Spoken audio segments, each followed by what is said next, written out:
Alright, we just got the transmission all hooked up and ready to rock. Basically, not many changes from the old Savage SS that I had to this one. Aside from that transmission case I mentioned earlier, talked about that a little bit earlier. One big improvement is now the kit actually comes stock with a steel spur gear. This is a high-speed, high-strength steel spur gear, so I don't think I'll ever have to worry about wearing that baby out. I'm sure being that neither one of them are greased, I may throw some high temp axle grease or something like that, some CV joint grease, something of that nature, on a couple of those teeth, just to kind of keep it from wearing so quickly. Not really sure how well that gear is going to hold up.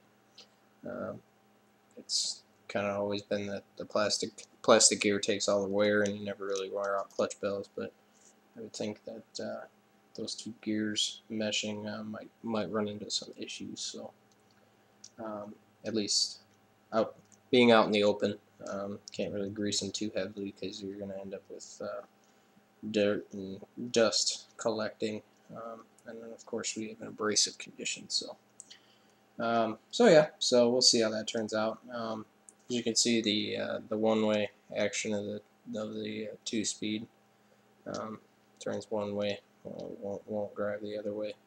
So that's your one way on your first gear. Second gear is a clutch bell assembly with the centrifugal finger fork. So that's been a pretty reliable setup for years. So the two-speed automatic is coming together. We did get the brakes on. I did run into one issue.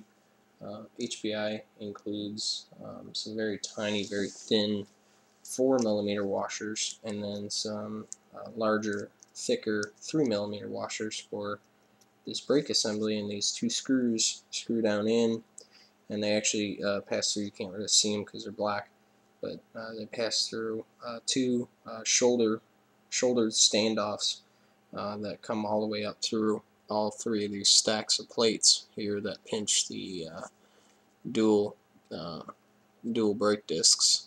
So but basically what they originally have you do in the manual is actually stack both of those washers. There's a 4mm washer that fits over the outer circumference of that standoff, and then the 3mm washer goes on top of that, and the screw goes through both. I assembled it that way and found that there was not enough clearance for the brake to actually disengage. So I just left those 4mm washers out.